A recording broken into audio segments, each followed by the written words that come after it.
This is it, folks. It's that wonderful time of the year for us wrestling fans. Showcase of the Immortals, Wrestlemania 37. And not to mention, crazy thing is, last year, everything seemed so far away. Originally, this year's WrestleMania was supposed to be in SoFi Stadium in Inglewood, California. WrestleMania goes Hollywood.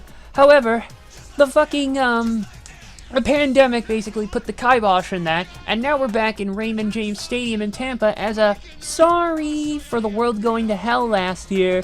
But who cares? Pirate themed again. I have Kraken rum. I can drink Kraken and cola. Sing the friggin' song from the episode Rabbit Marks the Spot from the New Adventures of Winnie the Pooh. Pirates is what will be. Yeah, yeah, yeah.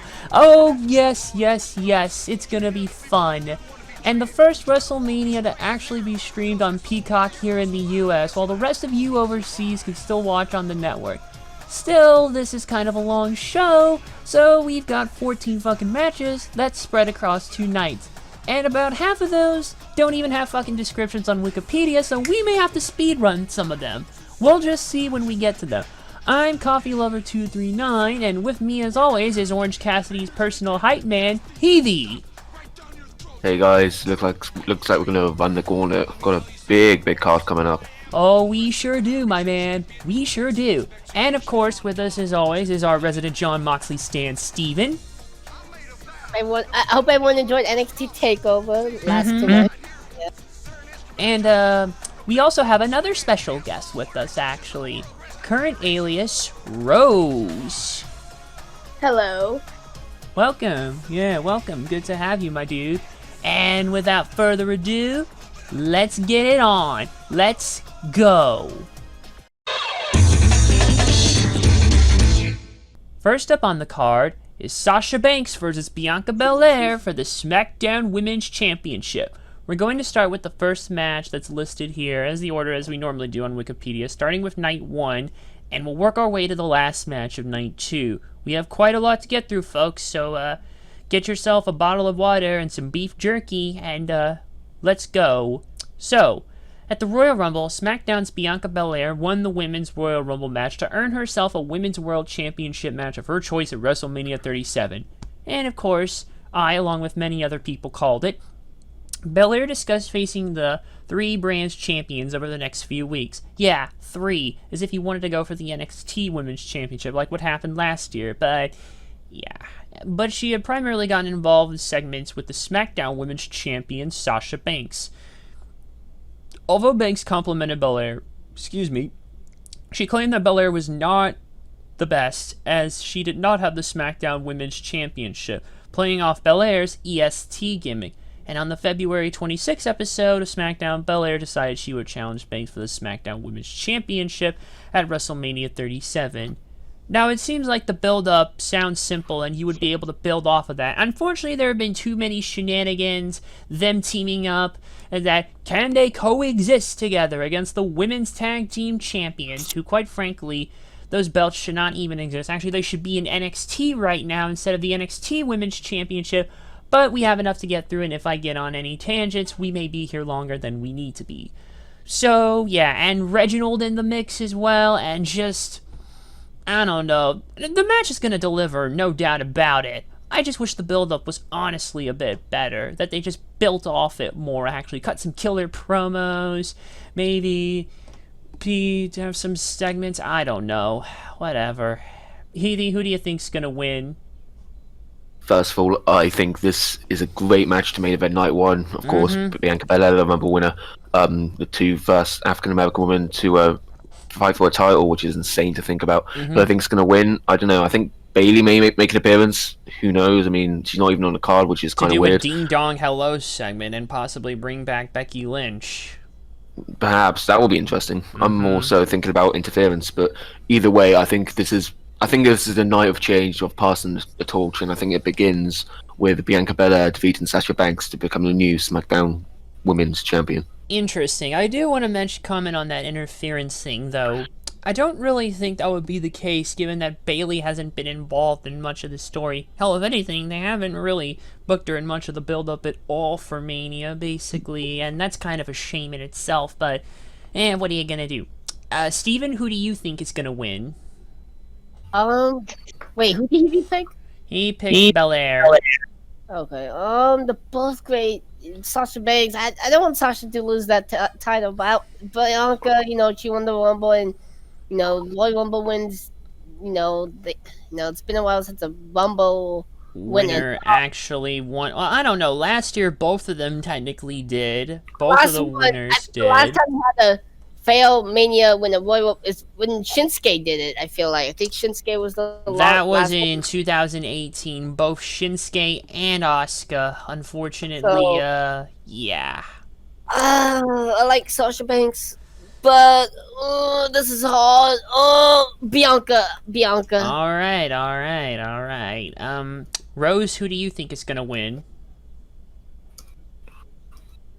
I mean, I would love to pick Bianca, but I think Sasha Banks is gonna retain. I see. I mean, reason is because she's on a roll. I just agree that WWE shouldn't take the title off her yet. So I'm going with Sasha. Sasha Banks. But you never know. You never know, yeah. This is tough. I mean, Sasha's current reign is 166 days, and she's had the belt since Hell in a Cell 2020, defeating Bayley, and it's no slouch of a reign. She's currently the 4th longest reigning the SmackDown Women's Champions. And hey, actually, all the 4 horsewomen actually hold the top 4, basically. Bayley being the longest by combined days at over 2 reigns. Becky Lynch is in 2nd place. Charlotte Flair's in 3rd place. And then Sasha Banks is sadly at the bottom with this one. It's kind of tough. I really don't know. This is a toss of the die or toss of a coin that could go either way. I guess you can't really be too mad with the result. But I'm not sure. That's not really a slouch. And if you really want to solidify Bianca Belair, you might as well do it now, basically. So I'll put down Belair for now, basically, to win. Because if you're going to cement more women in the division, this is pretty much the perfect time to do it on the grandest stage of them all.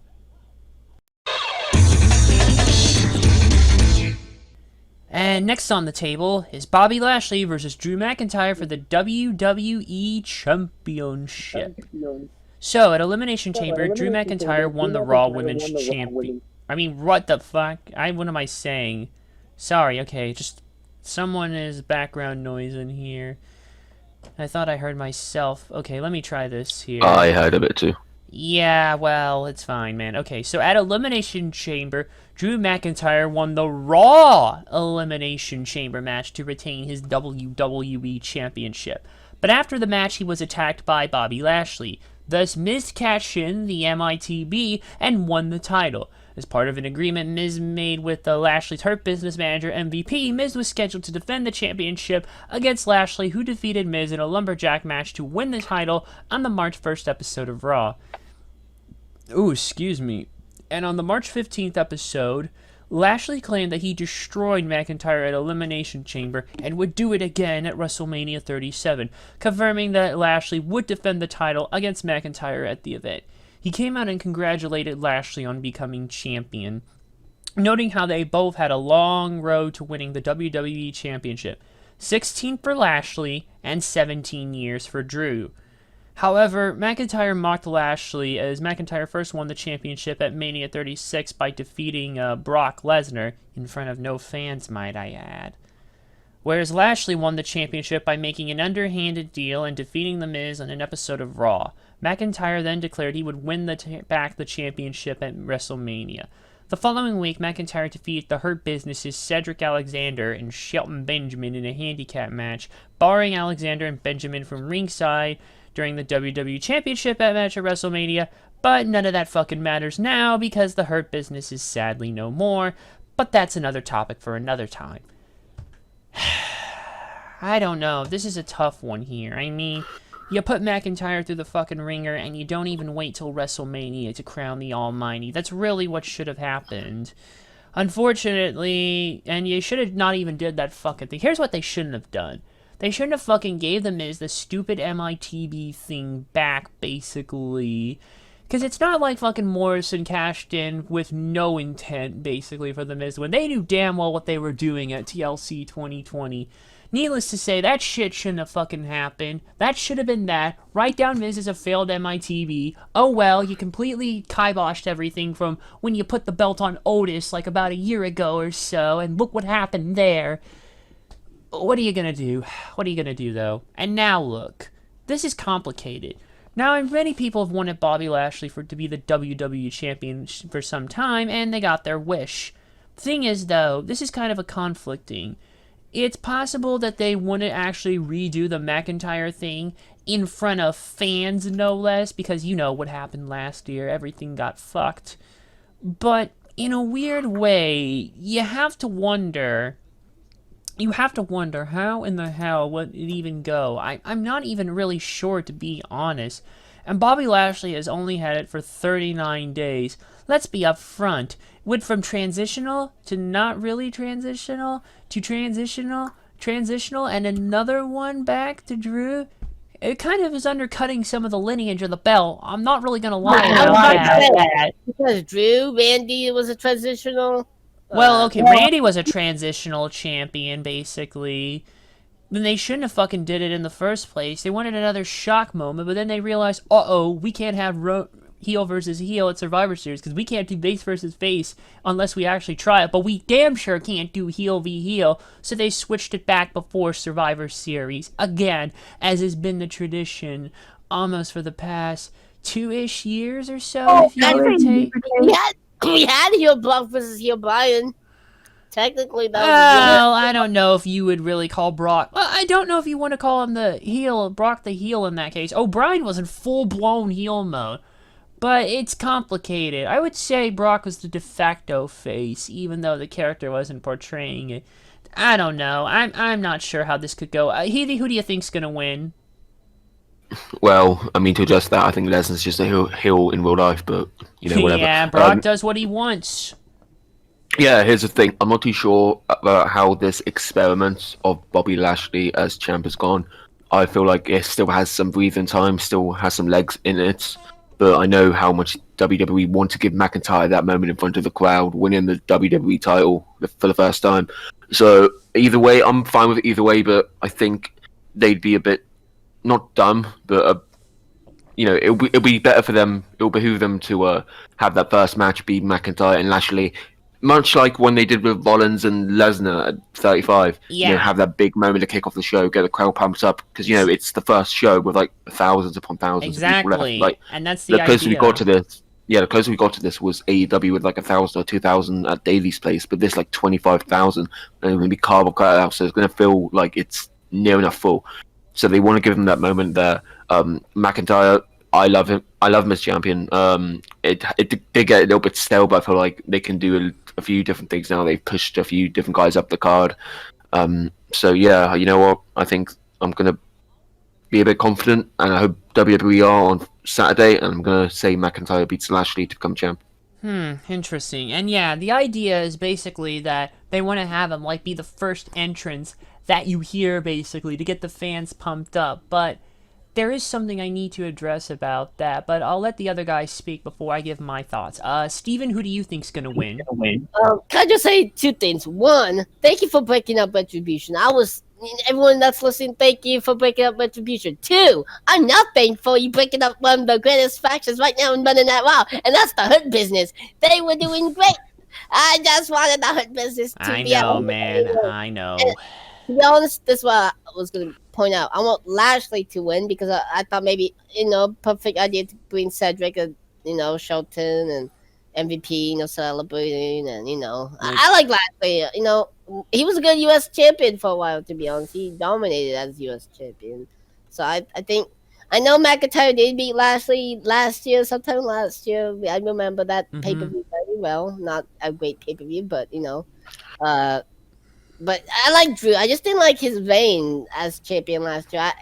Really, man? I mean, it was bad. Other than the one hiccup we had, basically, that we mentioned earlier. Better than Braun Strowman's moment? Oh, God, please don't remind me. I know, but when Drew and Braun both won the champions at Mania, I felt like hold on. What did someone text me?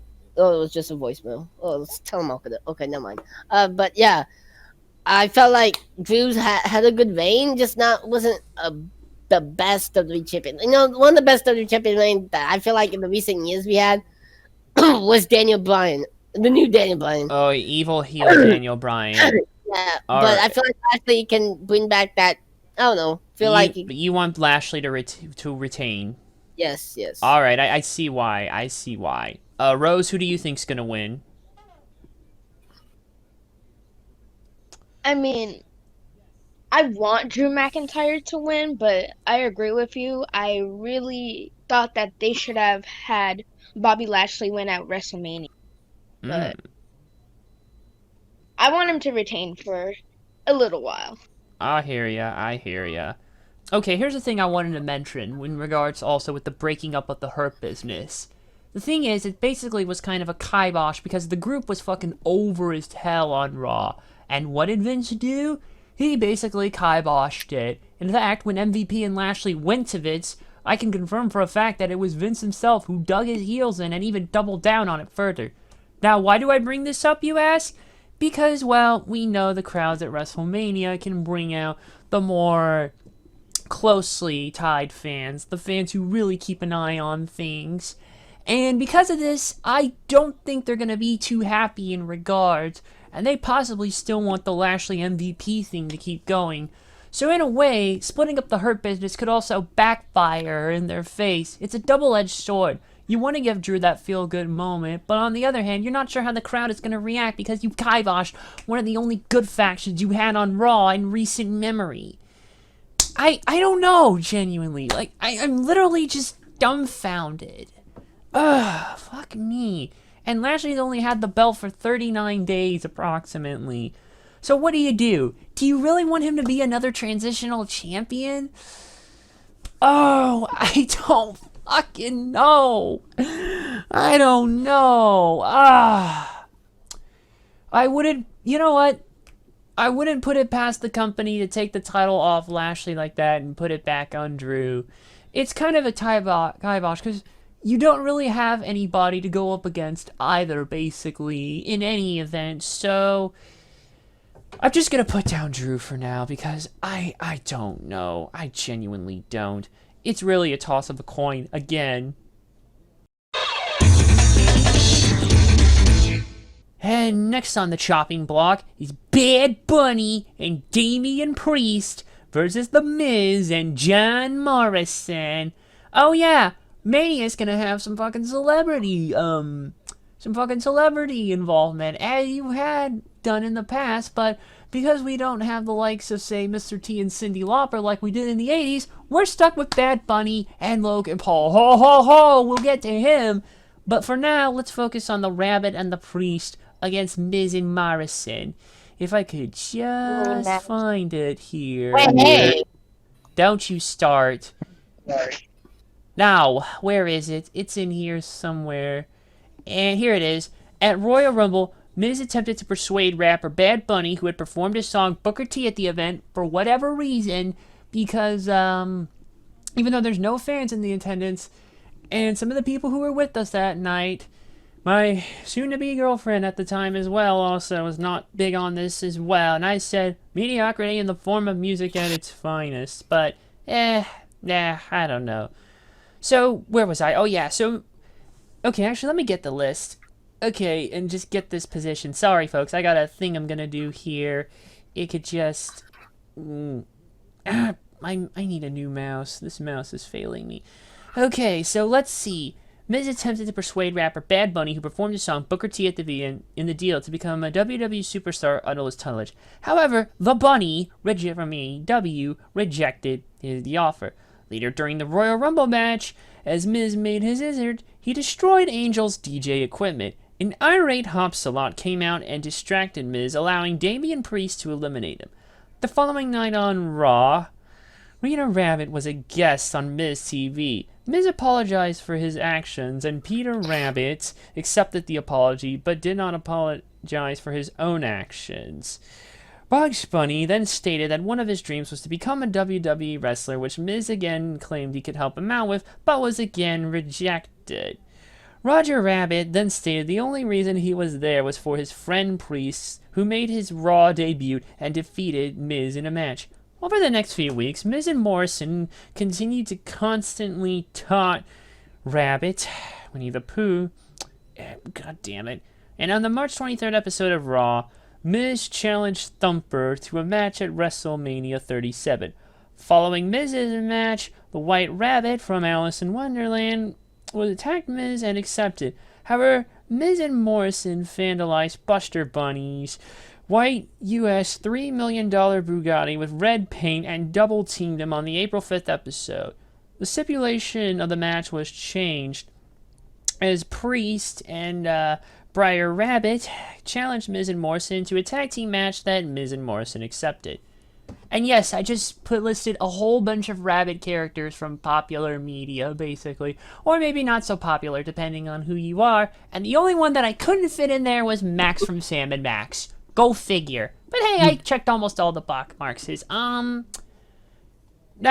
regardless of what you think of his music, the Bad Bunny himself has actually been training at the Performance Center as well.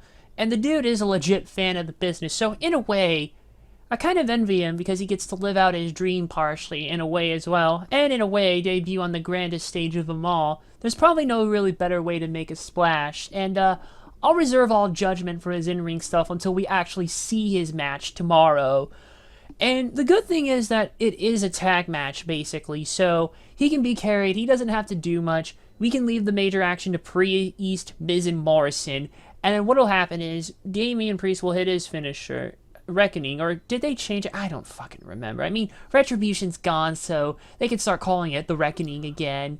Well, they never had to stop calling it, but this company's weird.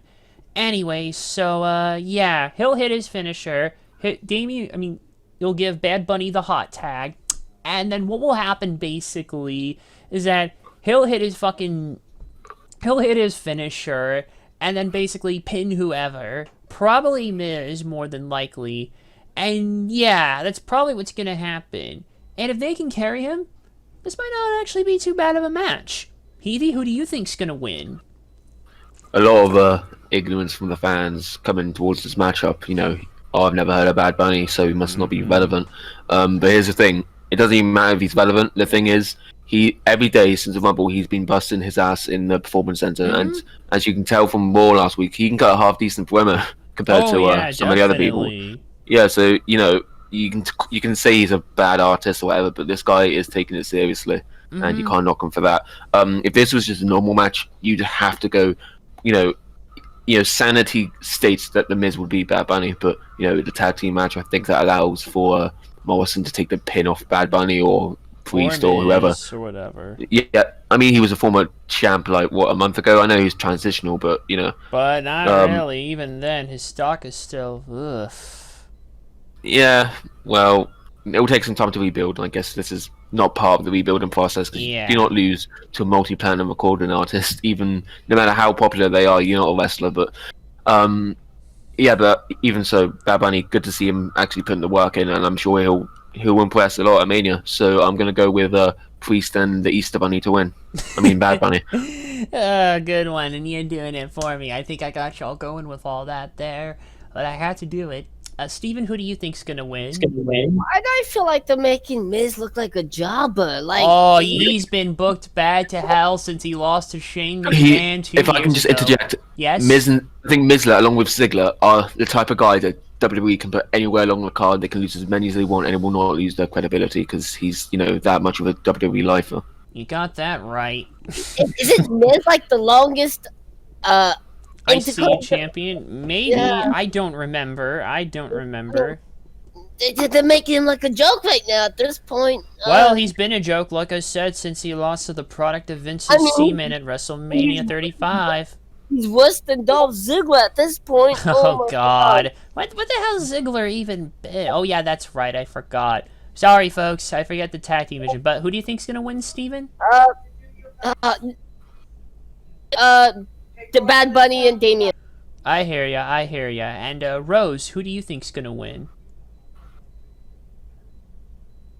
I mean, I was gonna say Bad Bunny and Damian Priest, but I just feel something's gonna happen. What do you Like, think's gonna happen? More of like them like not playing fair, basically. What, Miz and Morrison, and you think their cheating is gonna allow them to win? Yeah, because I don't it's know. obvious they're gonna. Because you Damian Priest can beat both of them. So So you're going with Miz and Morrison. technically, but for right now, I'm gonna go with Damian Priest and Oh, Bad so you're Bunny. not for now. You're gonna put him down. So you're doing the thing that I do. Okay, gotcha. Boy, you kind of take after me fast and pick up. As for me, if it's what you're saying for now, Bunny and Priest, then it looks like we may have our first unanimous run here, folks. Typically, the celebrity usually goes over at Mania, basically. And in a way, if Bad Bunny's gonna be in this shit for the long haul, which if he impresses well enough at Mania, and I'm all for it, regardless of time the music. I mean, Yeah? the last time we had a celebrity match that I thought was great was at SummerSlam 2015 Green Arrow. Yeah, it was Stephen Amell and Neville. Yeah. What did Wade Barrett's partner? Shoot, it was Wade Barrett and some Stardust. Wait, it was Stardust. Yeah, I believe it was. Yeah, I can check that real quick before I get into my thoughts, even though the answer is gonna be a one and done basically for me. Drum roll. Yeah, it was King Barrett and Stardust against Stephen Amell and Neville. And yeah, alright. As for me, yeah. Usually the celebrity goes over, and for that reason, I'm gonna go with Bad Bunny and Damian Priest. And Bad Bunny getting the pin on either Miz or Morrison. So, there you go. Looks like our first unanimous. On to the next. And here we have the first of what I like to call many numerous filler matches. And there's about half of them on the card that we may have to speedrun, so let's just fucking do this shit. First up, New Day, Kofi Kingston and Xavier Woods versus AJ Styles and his bodyguard, Omos. Why are they getting a fucking match? I don't fucking know. This is what happened in the build-up, though. Because the thing is, because you're not going to find the fucking build-up on Wikipedia. They couldn't be bothered. But I'll basically give you the Cliff Notes version.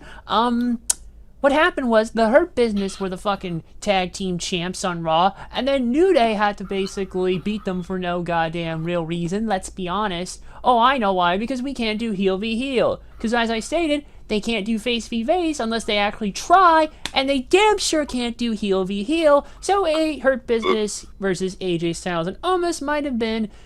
Well, they probably would have viewed it as a disaster, but let's be honest, they probably could have found a way. But nope, here we go. Just put the belts on the New Day for no real reason. They've had enough. They've had enough runs, to be honest. And now look. And again, it's almost like the last match, basically. Because I believe this is actually Omos's debut in-ring match. Yeah, this is his actual fucking in-ring debut, people. Now, we've seen him before just be sort of the bodyguard, like the problem solver, like Tomko was to Christian. And, yeah, so this is another case of we don't know how he's gonna do, basically. And unlike Bad Bunny, who's actually been having to push himself, Omos is really just there to be intimidating and scare off whoever. So AJ, Kofi, and Xavier are pretty much gonna have to carry him here. And this is pretty much just a filler match. And not to mention... AJ Styles probably deserves better than to be in a Raw Tag Team Championship match. And you think about it. You think about what AJ has done at Mania. His match at 33 with Shane McMahon, which was probably way better than it had any right to be. His match at WrestleMania 34 against Shinsuke Nakamura. Okay, that was kind of a letdown, but still, at least it was something. It was a high-profile spot on the card, not this. And then in 2019, I believe, with 35, I believe he went up against Randy Orton. And a match that the crowd could not see. Yeah, the lights. They were chanting, they can't see, turn the lights off. And man, I was pissed drunk for that. I'm probably going to get drunk again here, but yeah, 35, it was Styles and Orton, and Styles won. And for 36, he had the Boneyard match. And all of that, just it seems like a down. When you compare this to all of that, this match is a fucking downgrade. I don't have anything else to add to it. Heathy, who do you think's gonna win? Well, I'm not too sure if they're really going down this route, but I don't think they are, so I'll say this right now with clarity and conviction. I am so happy they're not going down with a can they coexist route. I think they're going down like, oh, you're not a tag team. I mean, yeah. I mean, there's a grey area between that and can they coexist, but you know what? I'll take it. AJ Styles needs a spot on the card. He constantly puts out WrestleMania bangers. I know it's not a cool opinion to say Nakamura versus Styles was a good match. It kind of under-delivered because it's Mania, but it was a good match. I think they want Omos to come across as this huge Leviathan, this absolute decimator who will just take anyone out in his path to where he wants to go. And I think what a better way to start this than to have his debut match at Mania, and he ends up becoming a tag team champion. The only person I can think who made the debut in a WrestleMania tag team match was Big E, when he was with Dolph Ziggler against Team Hell No, and Omos is I know they marketed Big E as this big, they marketed Big E as this beast, but Omos is another whole other different beast. Dude is fucking no-sold a chair shot. It's like fucking Predator when Dutch basically tries a plank of wood and the Predator just breaks it basically, and then Dutch is like, bad idea. He's like Brock Lesnar on Xanax at this point. Exactly. Yes. But here's the thing: I'm not too opposed to seeing this tag team. I want to see what Styles and Omos can do. I don't think they need to break up right now. I think Omos is probably still green. Of course, he hasn't even had his first main roster match. So I assume he would be a bit green. But everyone's going to carry him, basically, just like what we mentioned last time. Yeah, but he'll look great. He'll look like a star, and I'm fine with it. So, and hey, if anything to get the New Day title count up to, 12 after this one. But yeah, I'm going to go with the Styles and Omos to win. Good lord, haven't they already broken the Dudleys' record? Well, I guess there's only one way to go but up. Yeah, they'll reach the Flair record, even though it's the tag team. Spare me that. Steven, who do you think's going to win? AJ Styles, but I like him as a singles competitor, and this will probably be the worst AJ Mania moment. I don't know. Even if they do win the title, it's not gonna be the his great. I don't know. This won't be probably one of the best Manias. You're not sure. Well, I'm not sure exactly, but yes, we have to wait until Sunday or Saturday. Yeah, tomorrow. This is night 1. We're still on. Yeah, and I felt like what they should have done with AJ is New Day should have faced someone else, and then AJ should have gone for the U.S. champion against Matt Riddle. I felt like that was another option they could have done. Too bad Matt Riddle's occupied with Sheamus, because Sheamus didn't have much else to do, but we'll get to that. Yeah, but I think the New Day, because you know why? They can fly! Please stop. Will you stop? Guys, he keeps coming up with these isms, and I don't fucking understand it. You know what? That stupid thing you say there, that stupid thing, they can fly, it just made the list! And I'm serious, by the way, it just did. I have the actual recording, and I can back that up. That he's going with New Day. Rose, who do you think's gonna win? Hello, Besides that showcase of sheer stupidity, stupidity from Jon Moxley, Usual. I think I'm gonna have to go with New Day, even though I think that AJ Styles should probably get a title soon to boost him, but I'm gonna go with New Day. I mean, New Day, huh? I hear ya. As for me, good grief. You know what? There probably isn't really much reason to keep the titles on the New Day, and the chase is always better with the babyface chasing the heels, so... And they probably still need to give AJ something, so... And there's really not much else for him to go after, so... I think I'm going to actually go with AJ Styles and Omos on this one. Looks like we're all split down the middle for this one. Me and Heathy for Omos and AJ, and Steven and Rose for the New Day. So, yeah. There you go.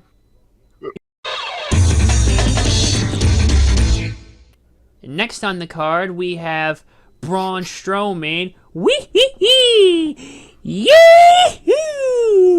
Iron Fist Strowman versus Shane McMahon.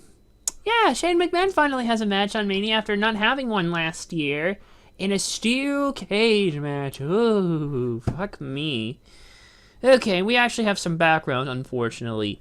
So, incensed of being left out of a Raw Elimination Chamber match, Braun Strowman took issues with WWE officials Shane McMahon and Adam Pearce. After a failed attempt to rectify things with Strowman, Shane then began to insult Strowman's intelligence because big men just run fast and that's all he can really do. Strowman then challenged Shane to a match on the March 15th episode of Raw. The match, however, never officially started, and instead the two brawled with Shane calling Strowman stupid. This led to a match between the two at Fastlane. This match also did not take place due to Shane injuring his knee while training. He selected Elias as his surrogate replacement to face Strowman, who defeated Elias. The following night on Raw, Shane, along with Elias and Jackson Riker, continued to taunt Strowman, who came out and defeated Elias in a rematch. Following the match, Shane attacked Strowman with his crutch, revealing that Shane feigned his injury. Shane then retreated, after which Strowman challenged Shane to a match at WrestleMania 37, and Shane accepted. The following week, Strowman then chose a steel cage match of the stipulation. First of all, there was literal cartoon-like antics during this bullshit. Fucking Braun Strowman got slimed like he said, I don't know, on you can't do that on television. Oh, good grief. Literal cartoon Nickelodeon-ish antics. And not to mention a feigned report card of D's, all D's, and just, by God, what in the bloody hell is this friggin' feud? And to top it all off, you're gonna do a steel cage match. Remember the last time Braun Strowman had a steel cage match? He threw Kevin Owens out just to fucking lose because the pain Owens feel is somehow worth it more than actually winning the fucking match. So maybe Shane has a point. Maybe the product of Vince McMahon's semen has a fucking point. Good God, I cannot get that stupid line out of my head. Hey, Vincent said it. Vincent Kennedy McMahon said it. So it exists in the world. Good God, I don't even know. I can't give a shit about this, to be honest. And I don't know. And because this one's in a steel cage, unless they decide to throw pinfall or submission in there and exclude escape rules as not the primary means, there's no guarantee that Shane will actually jump off that fucking pirate ship. Heathie, who do you think's gonna win? Heathie. Uh-oh. Yeah. There you are. For all of Shane's insults calling him Braun, I think Strowman better kick his ass because, you know, Shane isn't really a full-time wrestler anymore, is he? If Not ever. really. I know he's in his he 50s wrestled, now. Yeah, he's wrestled more in, you know, the last 5 years than he ever did in the 90s, I feel. Insane. And that's it's probably true. Yeah. Oh, fun fact: we're closer to 2050 than we are to 1990. There you go. Wow. But yeah, it's a steel cage match, so it does kind of restrict like the amount of things that Shane can jump off. I don't think we're getting that pirate ship jump because one, it would kill the guy, but the other one is kind of too far away. Yeah, but they could do a post-match assault and make that happen. But yeah, that's what I'm thinking. Has plans though, probably. I'm thinking they do what Strowman did to Owens at Extreme Rules, and where he just throws him off the cage into a table. And here's the thing: when that happens, Owens won by default because he eliminated. That's what I'm worried about. I don't want that to happen again, and then for McMahon to be able to taunt Strowman further. I think this should be a one and done thing. You know, just I know Shane McMahon. A lot of people hate him, but he is a big name. He's a McMahon, so of course.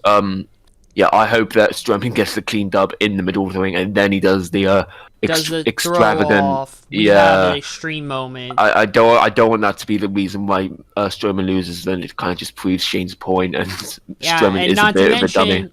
mention, Strowman won't be able to fucking do his Strowman Express with all the sounds and everything, folks. Oh yeah, they're added fucking actual cartoon sound effects for his train when he does that. Unreal. I can see that happening at the start of the match to get rid of Elias and Micah. But yeah, They wouldn't even be this is able to still interfere Cage. anyways, because of Cage and shit. Yeah, this Cage does have limitations, so maybe it was Exactly. stupid of Strowman to pick this match, but Or you know, maybe whatever. this time he hopefully learns from what happened last time at Extreme Rules when he went against KO. Steven, Yeah, so oh, go, hold on. yes. Yeah, seriously, just common sense, hope it prevails, Strowman. Alright, Steven, who do you think's gonna win? Going for that. Yep. I made that up, by the way. No, shut up, man. If you don't fucking stop, JD will call you a goon. I'll just tell him that right there, and he will chew your ass out, man. Alright, Rose, who do you think's gonna win? Well, I'm predicting that what's his name? Shane McMahon is gonna jump off the steel cage, but I think I'm gonna have to go with Braun Strowman with this one. You know what? Just for the sake of unanimously and the fact that I can't be asked to care about this match, I'm going with Braun Strowman as well. Even if he loses, it's still a non-factor. Let's just But be I have a feeling that Shane McMahon is gonna jump off the cage. I already know. Well, Shane does go for the crazy spot, but he can't keep doing them forever. Like I said, he's 51 now, so yeah. All right. Yeah, all right. Let's go to the next match. And next up on the card, we have Cesaro versus Seth Rollins. No background information here on Wikipedia, but you know what? I feel it's unfair to kind of undersell it, because both these guys are good in the ring, and it kind of does undersell some stuff. So, here's the thing. Let me give the background for this. When Seth Rollins finally came back to SmackDown, his return was unwelcome in the eyes of many fellow Blue Brand superstars because he hadn't learned a goddamn thing despite becoming a father. But perhaps no one objected more than Cesaro. Rollins' frustration that night prompted an all-out assault on the Swiss cyborg, leading to a dizzying response from Cesaro 2 weeks later in the form of an incredible Cesaro swing. A clear message that he would not be embracing any of Rollins' visions. The fast intensifying rivalry has seen Cesaro score an impressive win over Buddy Murphy, a former disciple of Rollins, and SmackDown's Savior answering back with a win against Cesaro's former tag team partner Shinsuke Nakamura at WWE Fastlane. But when Rollins attempted to shatter Cesaro's career with a stomp in a steel chair on SmackDown, the bad blood had reached a new dangerous level. Now, the bitter animosity can only be settled on the grandest stage of them all, where Rollins has shined many times while Cesaro aims to earn one of his biggest victories of his WWE career where it matters the most. I don't know if I quite go that far, honestly, but if this is just a warm-up stuff to get Rollins back in the swing of things after being gone for so long, then I suppose you can't really go too much against it in the long run. And to be honest, you could also have this built up as well for Cesaro. A lot of people, of course, have been clamoring for many years to really give Cesaro that push. Good grief, 3 years from now, it'll be 10 years ago when he won the Andre the Giant Memorial Battle Royal, the inaugural one at WrestleMania. What?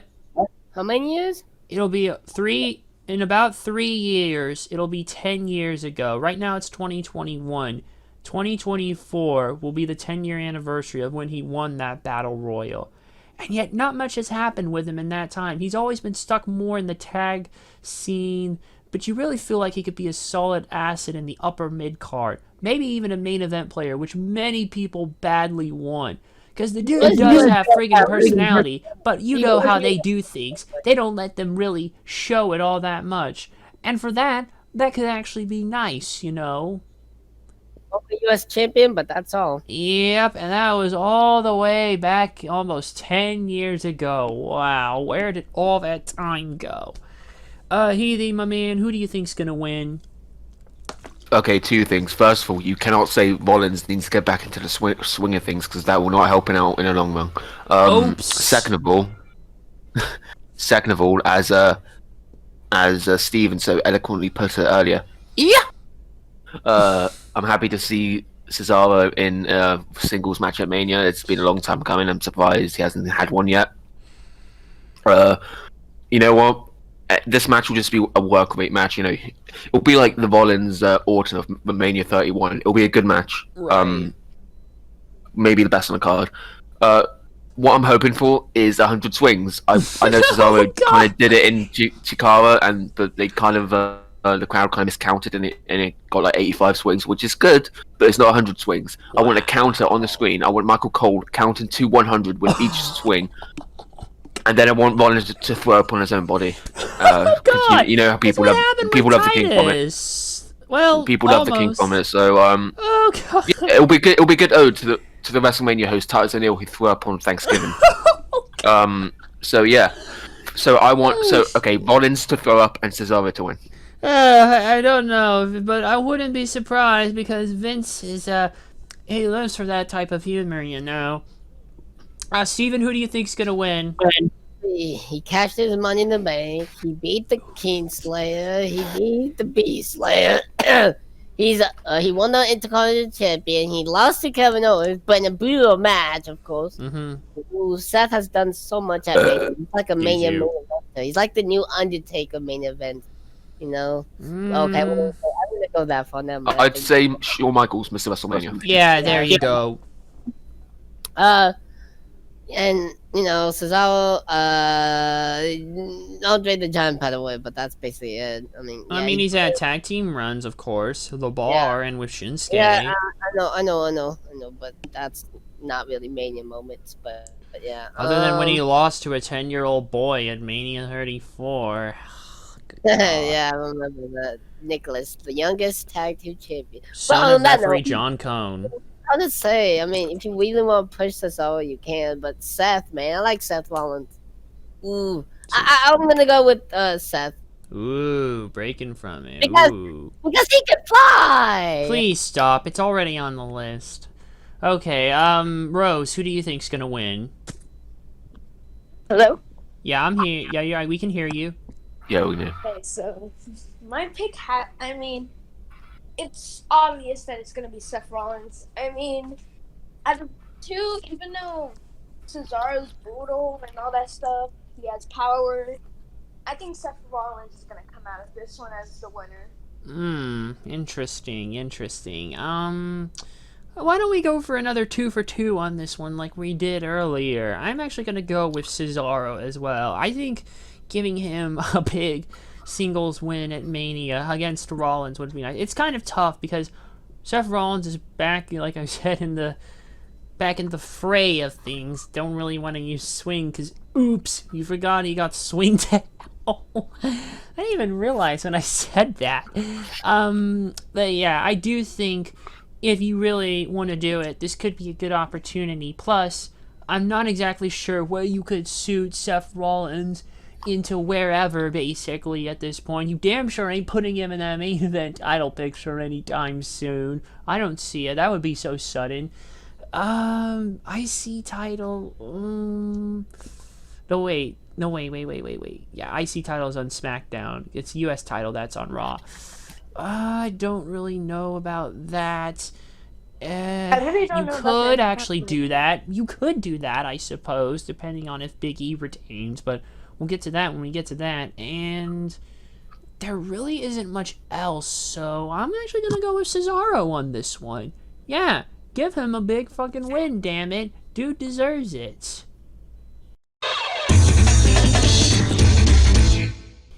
And last match for night 1, the halfway point, ladies and gentlemen, is a friggin' tag team turmoil match where the winners receive a WWE Women's Tag Team Championship match on night 2. Why are we having a match with the Women's Tag Team Championship on night 2?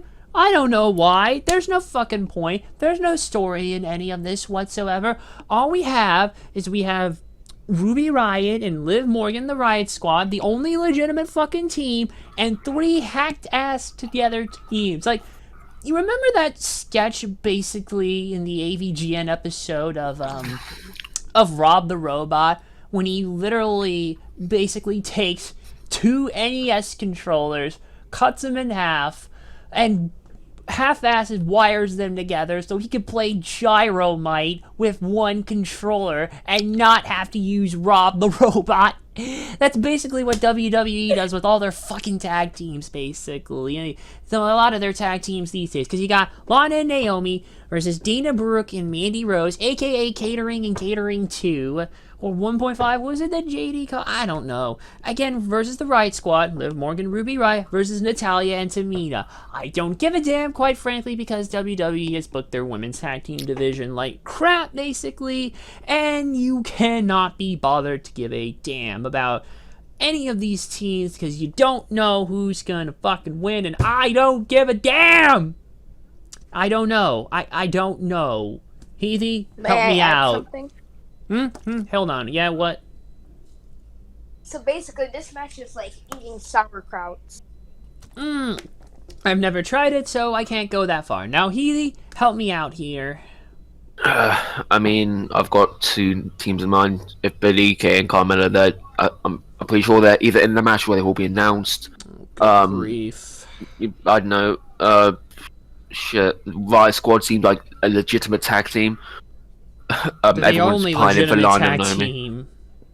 Oh, they don't feel like it. Oh, yeah. Why am I thinking about this? I don't care about it. Just put, fuck it. I'll go with the Riot Squad because they're the team with the most tenure. pretty much, yeah. Steven, who do you think's gonna win? I don't want to tap it, but I think it's Lana and Naomi. Interesting. One of our users in the predictions we do here actually changed his pick to Lana and Naomi. And, Rose, who do you think's gonna win? Well, for me, I would go with the Riot Squad, being that they're like the only team with actual teamwork. But I'm gonna go with Lana and Naomi due to them being on a lucky streak. So, yeah, 2 for Lana and Naomi, 1 for the Riot Squad. Are we gonna have to do another 2 for 2 like last time? Well, let's just see. Let's go through process of elimination here for me, because I genuinely am not sure. Natalya and Tamina are probably not going to, more than likely. Definitely not Dana Brooke and Mandy Rose. So that only leaves Lana and Naomi against the Riot Squad. It's weird. You're not really sure where on the heel and face scale the Riot Squad aligns, but on the other hand, it's probably obvious for Lana and Naomi. I genuinely am not sure. At the end of the day, Baszler and Nia are going to retain. Hey, let's just get to that when we get to that. And good job on spoiling your own pick early on, my dude. I'm just gonna go. I'm just gonna go with the Riot Squad because I really don't need to spend more time thinking about this. All right, folks, halfway done. Night 1 is down. Now let's go on to night 2. And with that, we're starting night 2 now. And our first match that is listed is Roman Reigns versus Edge versus Daniel Bryan in a triple threat match for the Universal Championship. So immediately following WrestleMania 27 in April 2011, Edge, who at the time held the now-defunct World Heavyweight Championship, was forced to retire and relinquish his title due to a severe neck injury. Edge was then inducted into the WWE Hall of Fame in 2012. After 9 years and 2 neck surgeries, Edge made his grand and epic return that I witnessed in person as a surprise entrant at the 2020 Royal Rumble, making it to the final 3. The following I also was there. Oh, you were there too? Yeah, I already told you that. Oh, yeah, dude, man, that was great. Okay. Following year, Edge declared his participation for the 2021 Royal Rumble, vowing to win the men's Royal Rumble match so he could go to WrestleMania 37 and become a world champion again, as he had never lost his world title. But since the World Heavyweight Championship was defunct, he's forced to go for the Universal title. So at the event on January 31st, Edge entered the match at number 1 and went on to win as a Raw wrestler and earned himself a World Championship match of his choice at WrestleMania 37. Wasn't really a big fan of this. I'm not really a fan of repeat Royal Rumble winners in general. I want more fresher talent just to expand the lineage of Rumble winners, you know, because we've had a nice lineage as such. And repeat winners kind of dilute that, but I digress. Unless it makes sense, but here I don't think it really unfortunately did. And over the next week, Edge appeared on Raw, NXT, and SmackDown, confronting each brand's world champion, but stated he would wait until after Elimination Chamber to make his decision. And by after, we mean right after Roman Reigns' match. After SmackDown's Universal Champion, Roman Reigns, retained his title against Daniel Bryan at the event, Edge appeared and performed a spear on Roman Reigns. He then pointed to the WrestleMania sign, indicating that Edge had chosen to challenge Reigns for the Universal Championship, which was later confirmed. This came after Reigns demanded Edge to choose him, and after Reigns attacked Edge with a spear on the February 19th episode of SmackDown. However, Bryan also pursued Reigns for another championship match. Mocking Reigns for defending the title against him immediately after Bryan won the SmackDown Elimination Chamber match, which, well, you know. At Fastlane, Bryan faced Reigns for the championship once again, with Edge acting as special guest enforcer. Reigns won the match after Edge attacked both men with a steel chair. On the March 26th episode of SmackDown, WWE official Adam Pearce announced that Reigns would defend the championship against Bryan and Edge in a triple threat match at WrestleMania. Now, this fucking match has basically now divided the entire fucking community. Because some people really just wanted it to be one-on-one with Roman and Edge. Some people wanted it to be one-on-one with Roman and Daniel. Others basically don't mind a triple threat. Others hate the triple threat. Some really just... I'm one of those people. What? I just wanted to see the clash of spears, not... Oh, well, I can't help you there. I really wasn't, to be honest. I honestly felt... more story could have been tapped into Roman Reigns and Daniel Bryan around the time in like 2015, like when everyone was still full bore Daniel Bryan mode and they wanted him to win the 2015 Royal Rumble, because they wanted him to come out in the 2014 Royal Rumble, but that didn't happen. And when they realized that, they turned on the match very fast. I don't think I need to recap what happened there. But what I will mention is that Roman actually got cheered when he speared Batista, because anybody at that point was just desperate for not Batista to win. And then 1 year later, the tides turned. Daniel Bryan actually enters the match, but gets booted, and then when they realized what they were doing with Roman Reigns at the time, the fans in Philadelphia again turned on the match. This time, though, they had turned on Roman Reigns. The love for Daniel Bryan was never lost, and even though there was a brief moment of hope for Reigns in 2014, that hope was dashed in 2015 when they tried to do what they did with him, which obviously didn't fucking work. Daniel Bryan had actually challenged Reigns at Fastlane for his spot in the Rumble, but again, that friggin' did not... Reigns still won because, well, yeah. And Daniel Bryan was relegated to the fucking ladder match at the closer to the start of the show. That year's Mania 31. Needless to say, we could build off a lot of that, and Daniel Bryan slipping back into that babyface side while Roman was a full heel has basically changed the dynamics of everything now. Roman is no longer the forced babyface that we all feared many years ago. Full-born heel, doing a lot of the best work of his career, and Daniel Bryan also slipping back into that babyface role as well.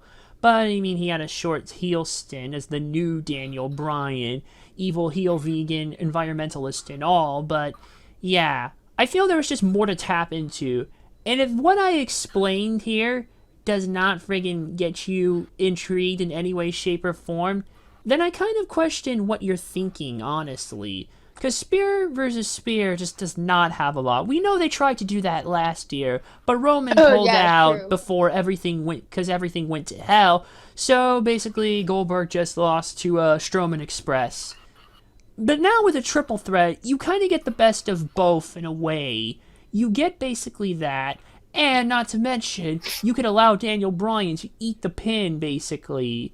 Because you're building Edge up so strong in this as well. Roman has been built strong for like ever since he won the fucking Universal Championship, and that has not stopped one bit.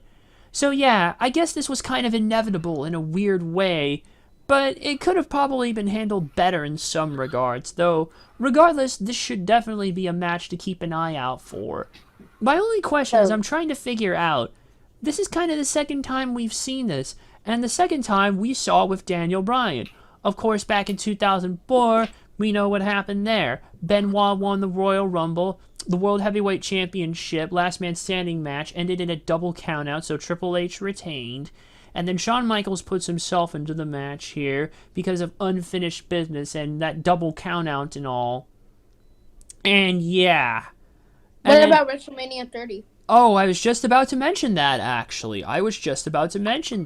You have Dave Bautista winning the Rumble, unfortunately, against Randy Orton, who's the champion at the time. But the Yes Movement is still in full force, occupying Raw. Daniel Bryan becomes the third link. And yeah, and then the repeat of basically what happened at Mania 20 happened at Mania 30. Would have been kind of poetic if it happened in the same building, no less, but yeah. It's kind of a little different because Daniel Bryan has felt more not booked at his strongest, though. But it's like some people just don't get, like, can't we just book him a bit strong at least? Make him look a little stronger then? I don't know, man. He's probably more than likely, sadly, going to eat the pin, but it is what it is. Healy, who do you think's gonna win? I mean, there were two certainties in life, Coffee. There was death, there was taxes. Oh, wait, no, Daniel Bryan's inserted himself. There was now three uncertainties in life. My apologies. Yeah, it feels like wherever you go, every other Mania, Daniel Bryan finds his way into a triple threat situation. But it's not like it's a bad problem to deal with. He's a good wrestler. And yeah, I agree with Rose that spear versus spear. Yeah, they did that before. Not really interested in that. Really? They did that before? When was that? Roman and Goldberg. Oh, no, that never happened. That never happened, I know, but though. it's something they want to keep doing, but plans keep changing. Can we just not? Can we just nip that in the butt and just not let that happen, please? Just for the greater good of all the next year will be IWC. Edge versus Goldberg. Oh God, no! Don't you give him ideas, man! Don't give him any ideas. I apologize for manifesting it into existence, but anyway, I forgive you. Yeah, you got to know Edge is like he's my boy. He's my favorite wrestler. I grew up watching like the last few years of his career, and it sucked when he retired. And I'm not gonna lie, I did cry a bit like a baby when Edge returned in the Rumble in 2020. I remember that, and I went crazy that night. Yeah, I think I woke up my whole family. I tried coffee. I needed a hug for coffee. Oh, stop it, Steven. And to come back from this other injury he got in 2020, plus like people talk about WWE and like the bad like footage, but their documents are next level, top tier. So when I was seeing Edge's documents of his 24 on the night of the Rumble, and now this one's getting released on Saturday night, another one detailing his rise to the main event. This feels good for me. This feels like, for the first time in a very long time, I have a really vested interest in seeing a champion close out Mania, like a new champion. I mean, sure, like I wanted McIntyre to win last year. That was a big thing. Rollins 35. The furthest I could go back was like waiting for Rollins to cash in at 31. But even then, like this was like such a long-awaited climax for Edge to become champion. I mean, right here. Wait, I don't know if you can hear this. Probably not. I've got noise suppression on, but I'm holding a replica Universal title, and I will be holding this when Edge pins Daniel Bryan to become the Universal Champion. My favorite wrestler, my childhood hero. Wow. I'm going with Edge. Wow, you really got it down, man. Steven, who do you think's gonna win? I love all three of them, man. I don't know. I can't choose. Just pick, damn it. We don't have all day. Let's see. You have the Yes Movement guy. You have the Rated R Superstar, and you have the Big Dog. Tribal Chief, and I'll make you acknowledge him as your Tribal Chief and the head of the table. And you're gay for him. Shut up, man. You're gay for him. No. Who I think's gonna win is, drumroll please. We're not troubling.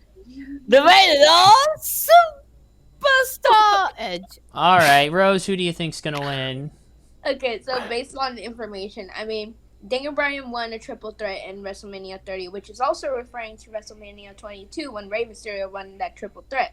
They were both underdogs technically, so I mean, I don't think Daniel Bryan's an underdog in this match. So I agree with you on that.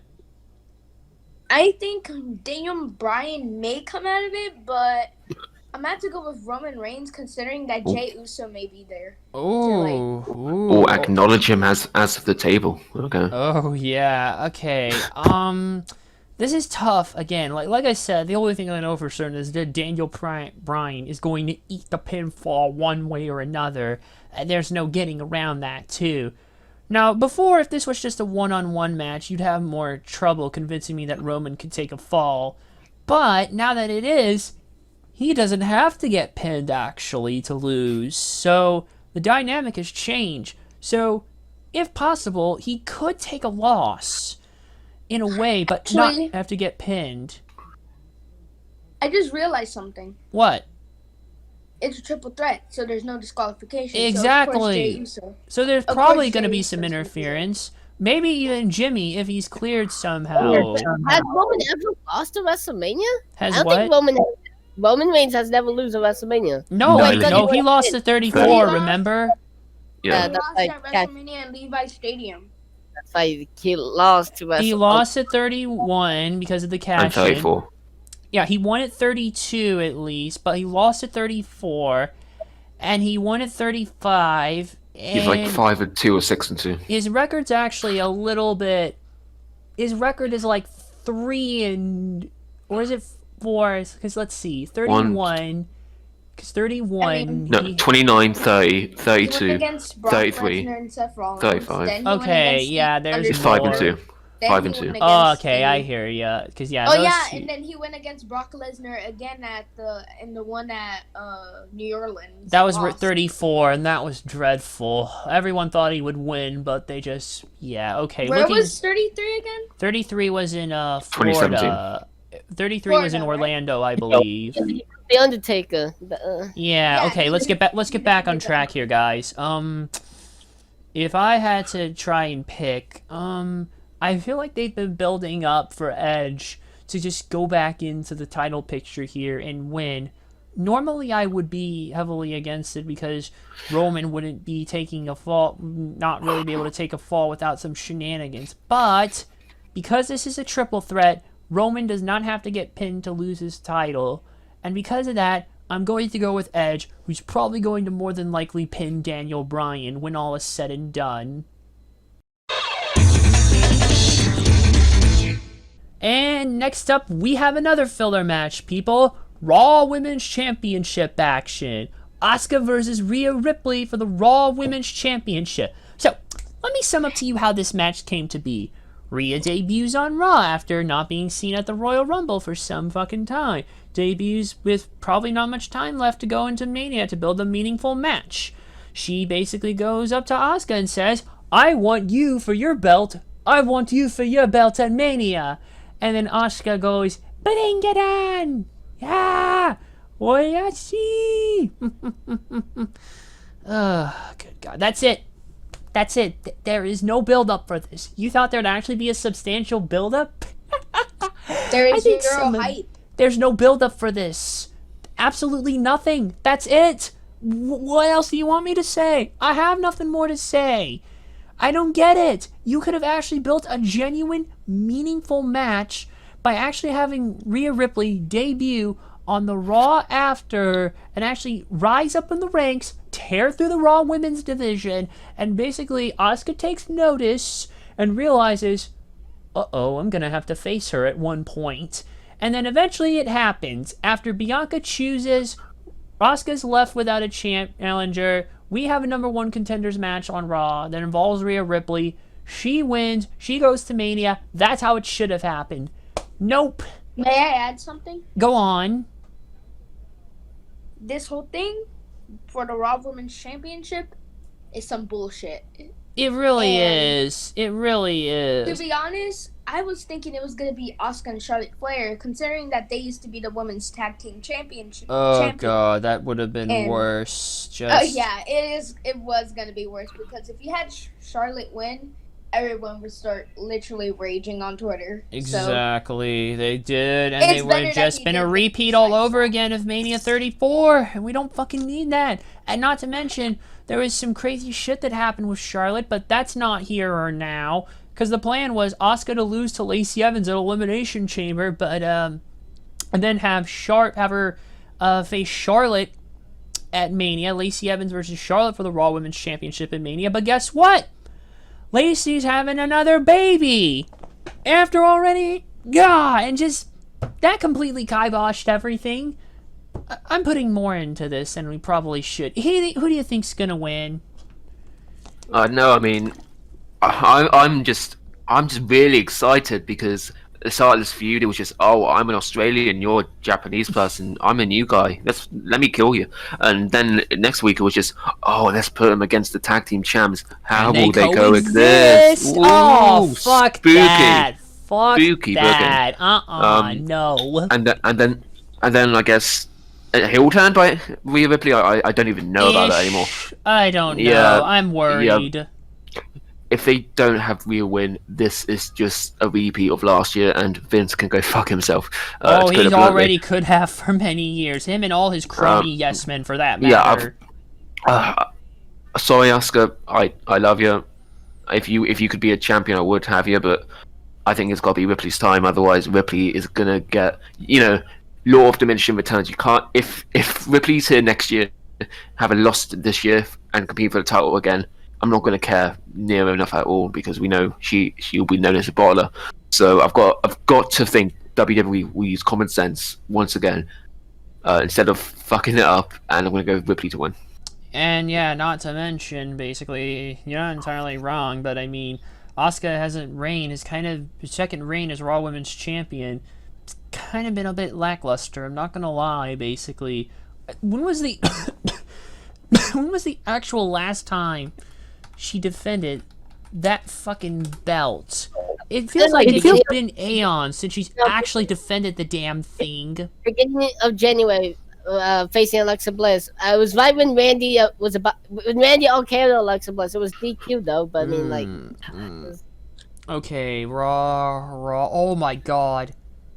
Holy Was my shit. punch too? Actually, I think the last time she defended the fucking belt, I don't think that was the case. Asuka defeating Alexa Bliss, or actually, did she even? I don't even... No, it was interference by Randy Orton. Yeah, but that was not a title match, basically. Yeah, it was. It was. No, it doesn't was a say title it match. here. There's no mention of any titles on the Profile DB.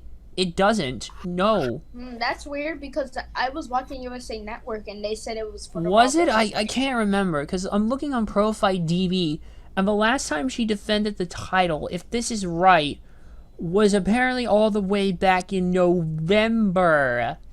Yeah. Against Lana. Because it's mentioning it for pay-per-views here. I don't it even was know. on Who Monday. gives a damn? Steven, who do you think's gonna win? Asuka. Alright, and Rose, who do you think's gonna win? I mean, Rhea Ripley blew it at WrestleMania last time with the NXT Women's Well, Championship. because fucking Charlotte and goddammit ruined everything. Sorry, just go on. I think it's time to take the belt away from Asuka. So I'm gonna vote Rhea Ripley. You know what? I'm gonna have to agree with you and Healy on this one, quite frankly. Asuka's reign has not been very... It's not been... I have a word for that. It's called sentient garbage. Well, I would rather use the term disappointment. It's been 229 days for Asuka in her second reign, and she really hasn't done much with the belt at all, and it sucks, okay? There's just no getting around it. She's the third longest reigning Raw Women's Champion, but the lineage of the title is so short. You have to wonder if it's really worth the trouble in the end. I don't think it is, quite frankly. And you know what? If they actually knew what they were doing, they would give Rhea Ripley the belt. Because if Asuka retains, then who do you have to face with her against? Who do you actually I don't know. have? Exactly. If we go look at the actual WWE personnel, if my mouse would stop being a dick and just please click the tab, if you look at WWE personnel and you look at the female Raw wrestler side, who do you actually have to face? Think about it. Alexa Bliss? Yeah, nobody. No thanks, really. Okay, get that there.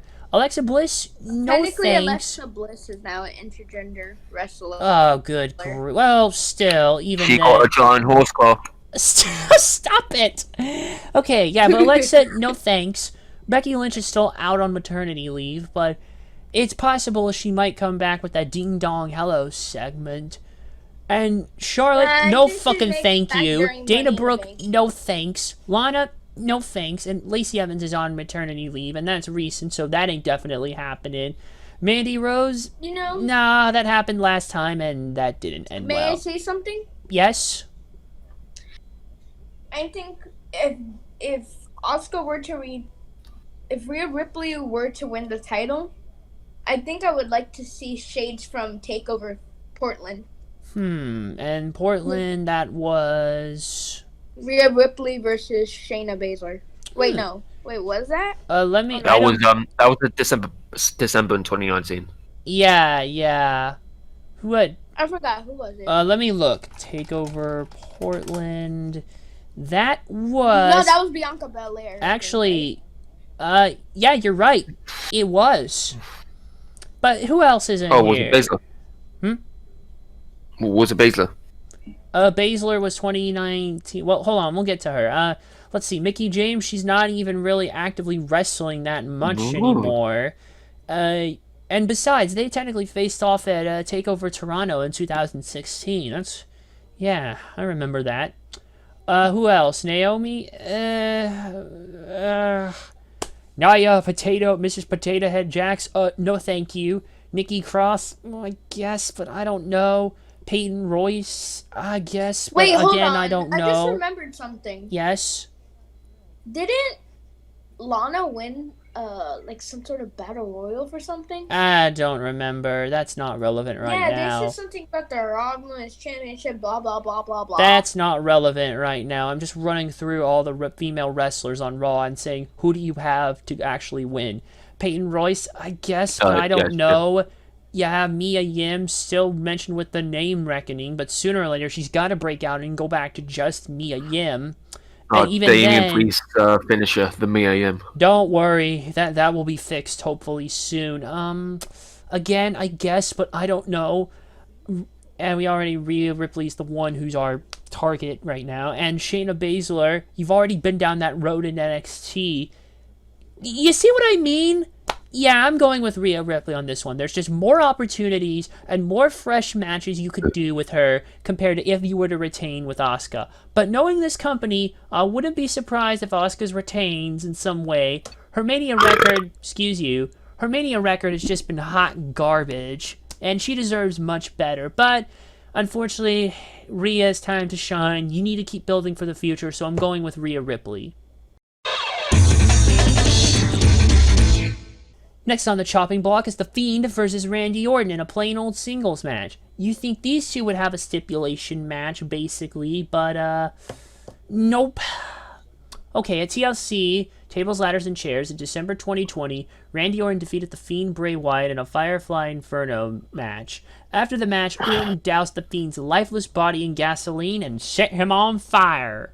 Following this incident, Alexa Bliss, who had aligned with The Fiend months earlier, began to haunt Orton on a weekly basis, including causing him to lose multiple matches.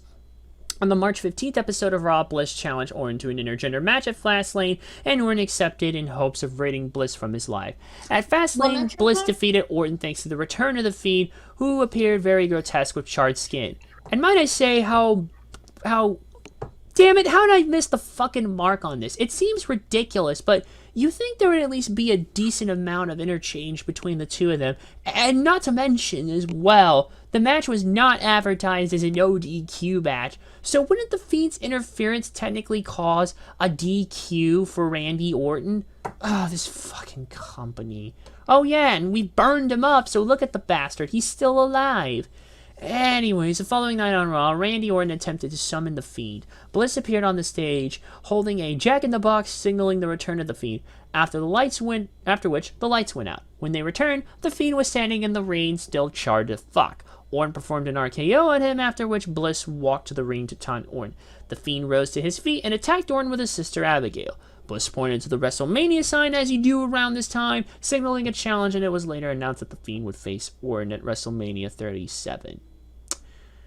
So yeah, there's this kind of conflicting reports going around that the Fiend may or may not squash Randy Orton. That would be kind of anticlimactic, I feel, given there's been this at least had some story going into it. And that would really be undercutting a lot of this crap, you know. And it's bizarre, okay? It is bizarre. I don't know really what else to say about it, but, Heathy, who do you think's gonna win? I don't know about you, but I am really looking forward to seeing Barbecue Crispy Fiend. I wonder if he tastes good. I wonder if Orton's gonna win. I wonder if he goes down well with a beer. Ooh. I wonder if Randy Orton goes down on the Fiend and we just see some sort of weird porno. Oh, anyway, okay, no. Don't give kidding. them ideas. Don't. Shit, sorry, I'll get Moxley riled up. Yeah. Yeah, I don't know if this is going to be cinematic. There's all sorts of rumors going across. Rose, if you don't want spoilers, close your ear holes or whatever. Apparently there's spoilers that this will be a straight up normal match, but it will be a squash for the Fiends. I hope it's going to be cinematic. Why not? Unless That's you what want to I have that said. Fiend entrance. And But that would be yeah. something. Yeah, I mean, I feel like the Fiend's like sort of like a white star. He'll evolve so much that will kind of go into himself, and then I think we'll be seeing a normal Wyatt not before long. I don't know how the Fiend returns to normal from this. It's yeah. So if you can't have Orton win, you know, Fiend to get back-to-back Mania wins over Cena and Orton. I know people don't really care about that sort of stuff, but you know, it will feel good to see that happen.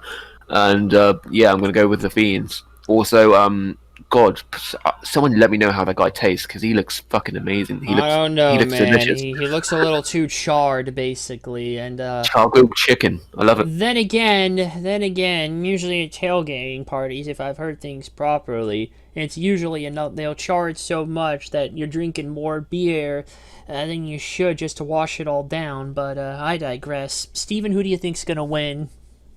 Actually, guys, this might be a squash match, so the Fiend's gonna win. Oh, it's true. It's true. That's true, guys. You are something else, man. All right, Rose, who do you think's gonna win? Good angle. I know who that was. Okay, Rose. Anime now, son. Oh, what did you do?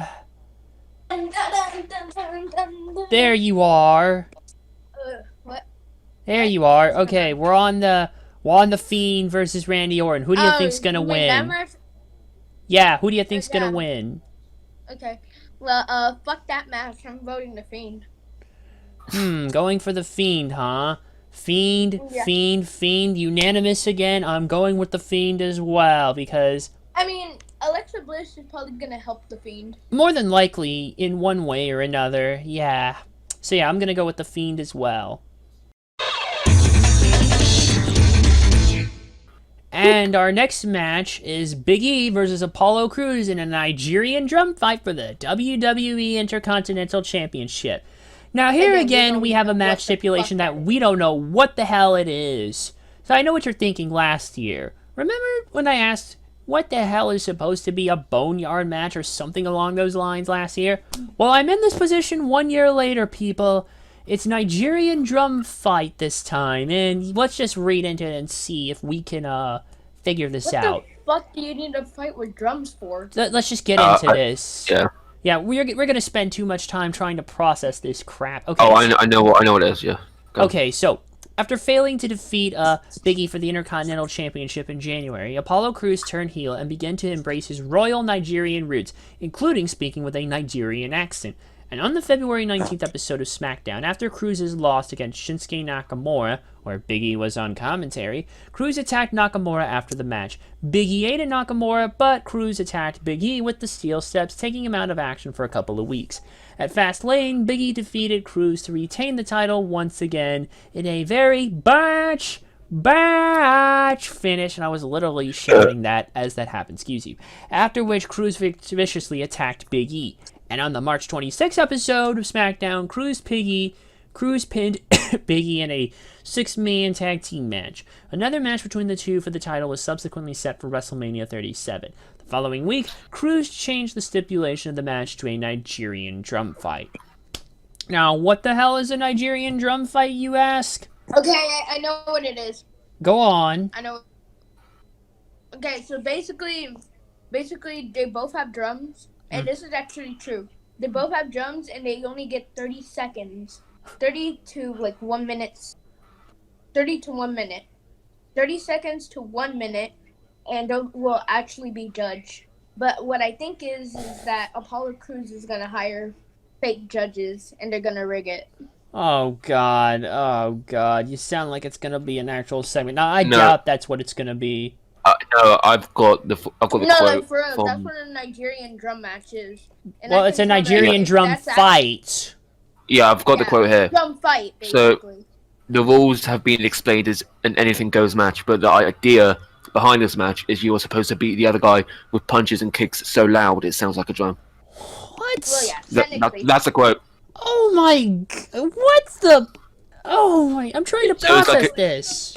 It's a glorified Falls Count Anywhere match. Oh, what the fuck, man? They always gotta make shit seem more fancy than it actually is. Have to hit them so loud. Oh yeah, why not just use an actual Nigerian drum while you're at it? Just bonk your opponent over the head with it. Just why not? Yeah, you're that's gonna why beat them I so thought. hard to where it sounds like a drum. Excuse you. You might as well just use. Excuse you. You might as well just use an actual fucking drum. Just why not? Let's just amp up this crazy stupidity because just why not? Who gives a fuck?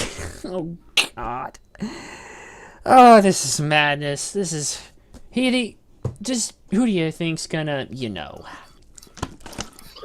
Shit. Well, they've had Cruz lose to what?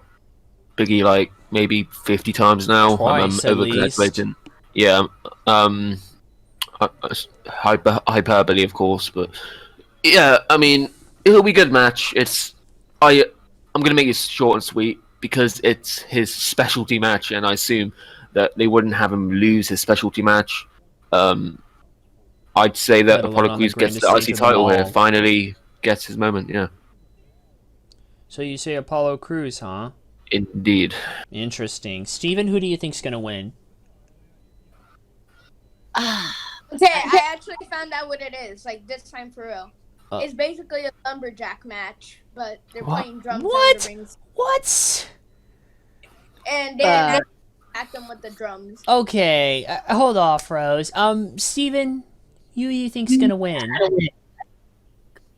For now, I'm just gonna say Biggie, but maybe it might change. For now, I'm just gonna say Biggie. Yeah, all right. Now it's your turn, Rose. Now who do you think's gonna win?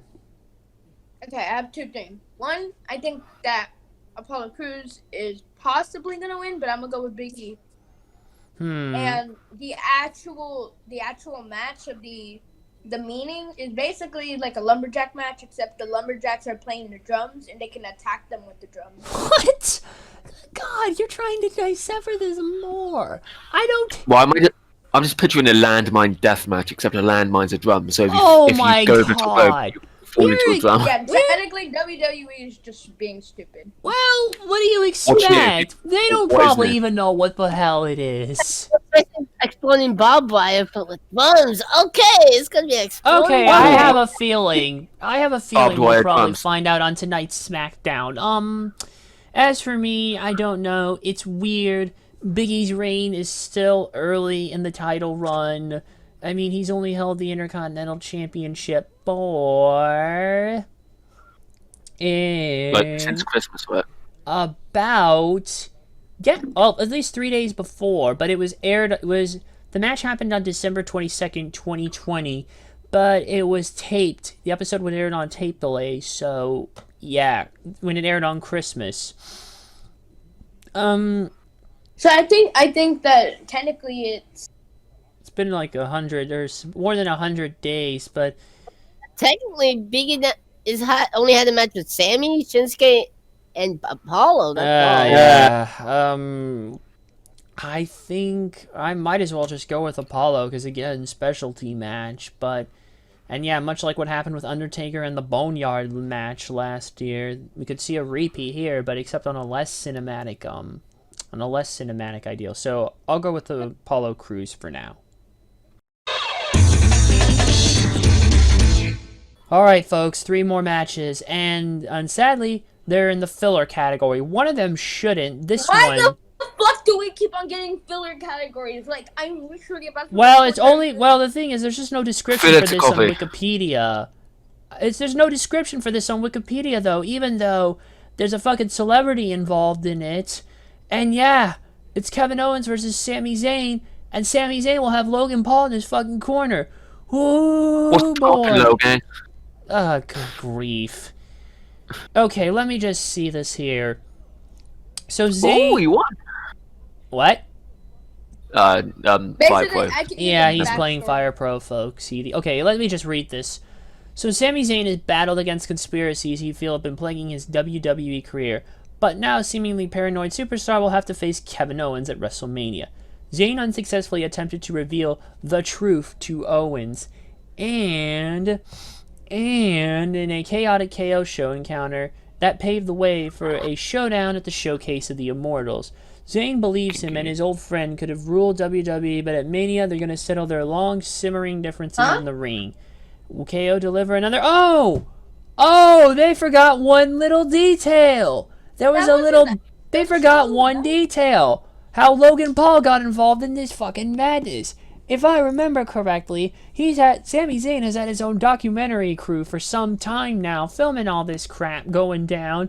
And so basically, to get some help, he's called upon Logan Paul, who will be in his fucking corner at Mania. Now, Mr. Paul has had some experience in the boxing, in the world of boxing, basically. Well, my man Jake Robertson. Oh, Good good. poop.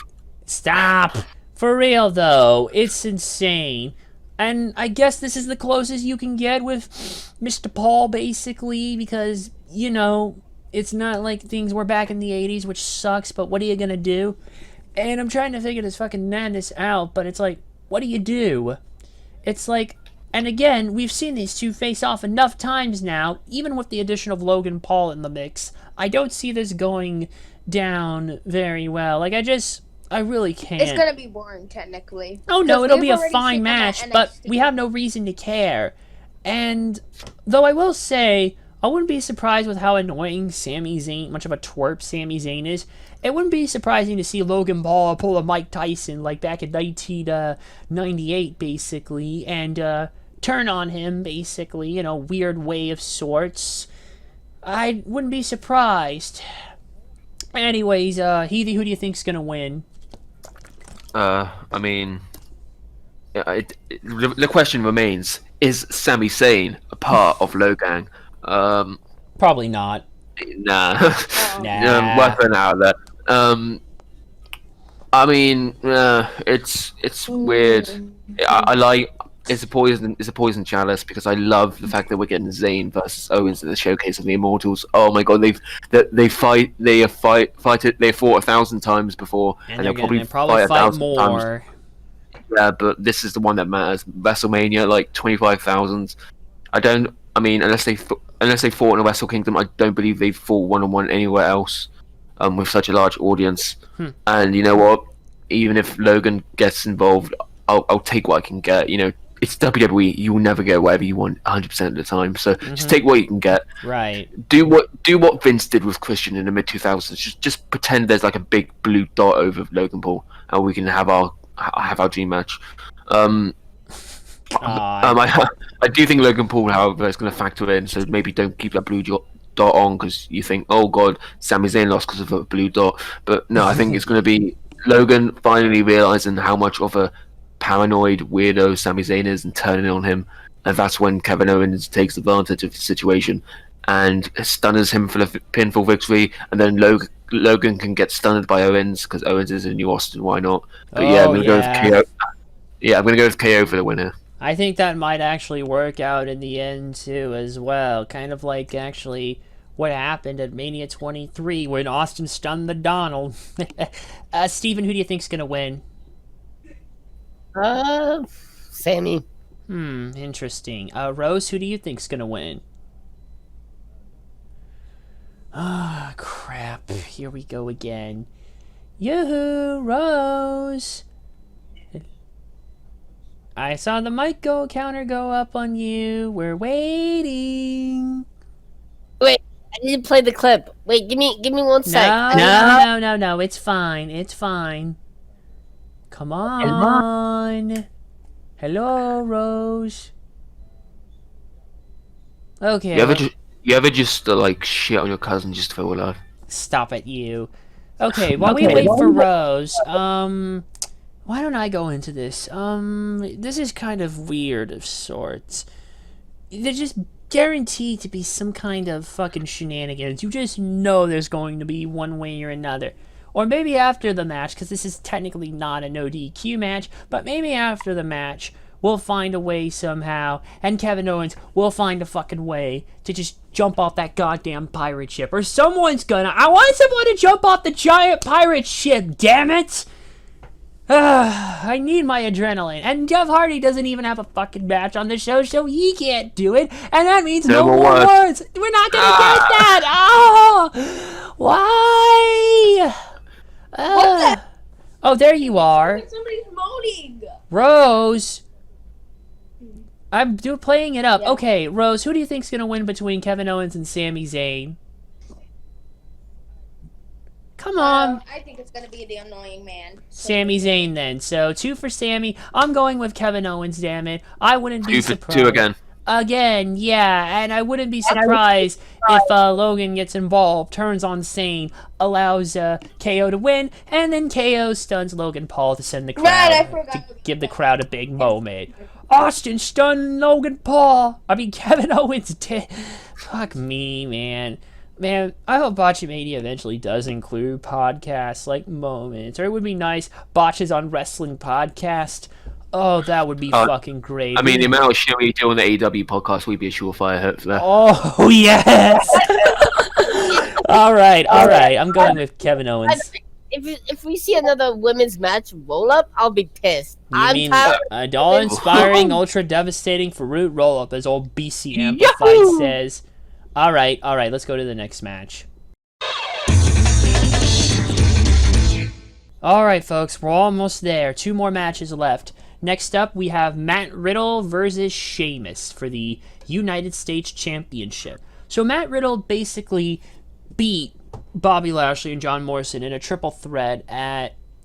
what was it? Was it the Rumble, or... I can't remember.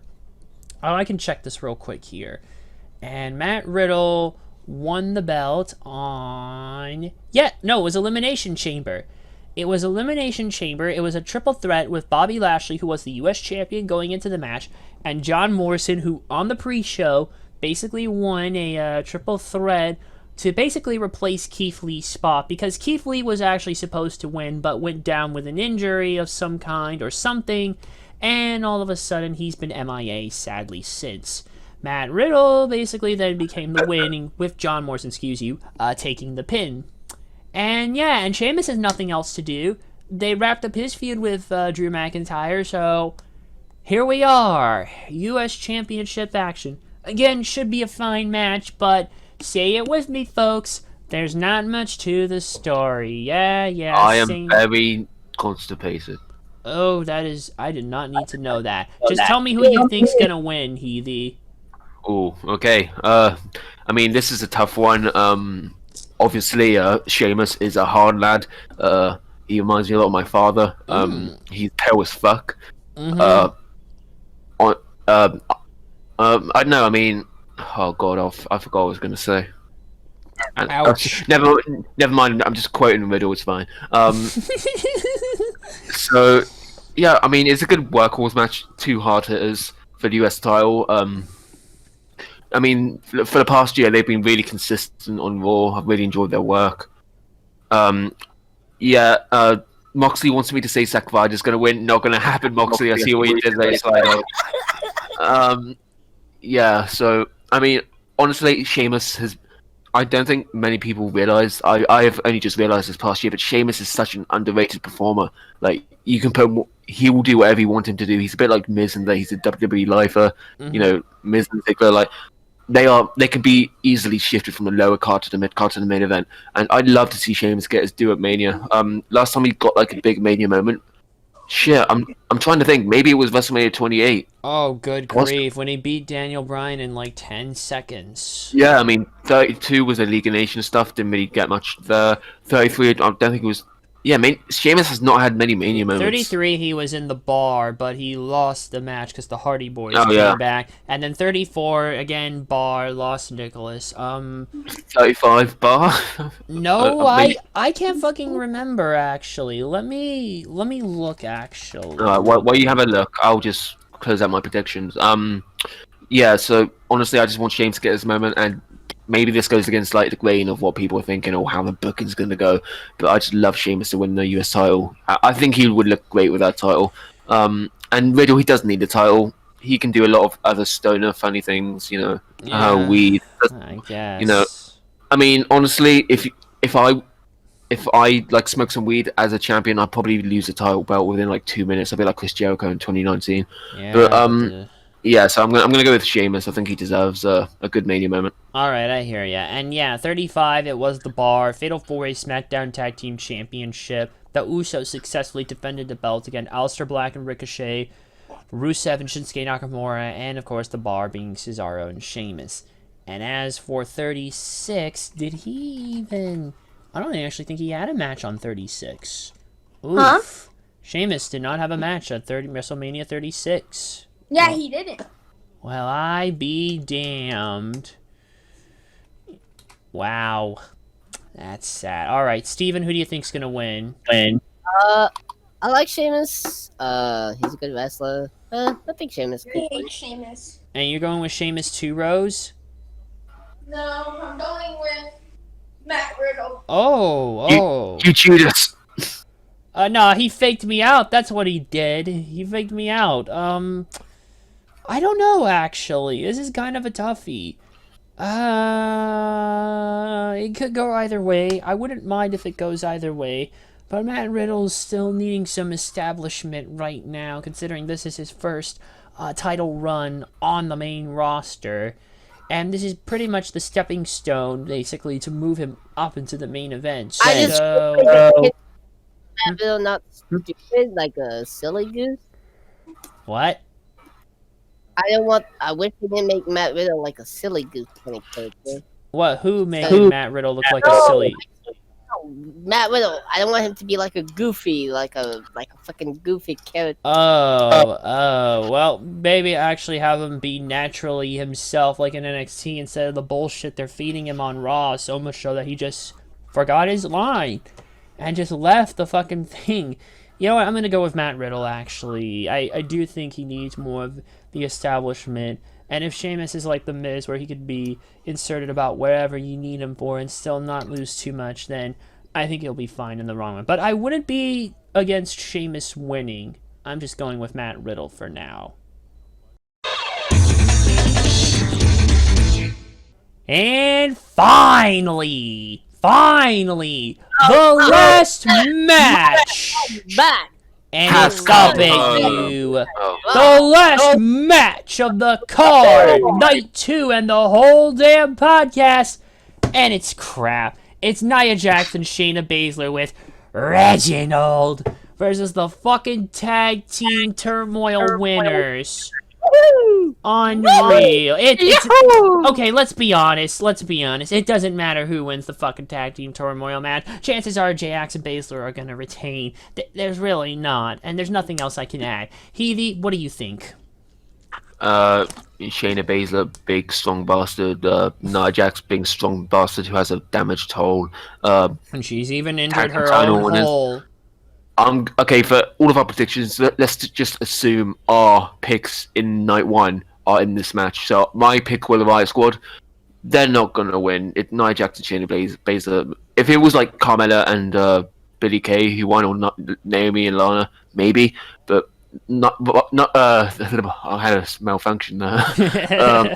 Riot Squad. They're not gonna win. It's gonna be Baszler and Jax for me. But hey, it may be different if you picked a different team to win the tag team turmoil. But We'll for me, see. it's gonna be retention. We'll see. Steven, who do you think's gonna win? Shayna Baszler. You know what? Because they injured most goals. And Nia will injure her own hole as well. All right, and Rose, who do you think's gonna win? Oh, for God's sake, just answer me, boy. Boy! You're gonna start making me sound like Kratos from the God of War fucking recent entry. It's just Boy of War. Because he just has Years later. Triple. 6 hours later. Okay, you can stop. You can turn that off now. All right, Rose, Jackson, Baszler, or whoever the hell wins the tag team turmoil. Who do you think's gonna win? Boy! Fuck me. Here we go again. Okay, I'm just gonna go with Jackson, Baszler. Honestly, yeah, I don't think Riot Squad are really gonna win. And if we start inserting the others into the position, okay, yeah, you put in Mandy Rose, Dana Brooke, yeah, they're not winning. You put in Natalia Tamina, yeah, they're not winning. I don't know. Jackson Baszler. All right, Rose, come on. Please, man, we gotta wrap this shit up here. We've been going on for like a good while now. Okay, well, I have my pick. All right, lay it on us. Well, my pick is Shayna Baszler and Nia Jax, because, you know, the turmoil match is just garbage, so. And yeah, basically, yep, there you go. Another unanimous. And whoo! All right, let's just go ahead and wrap this up, folks.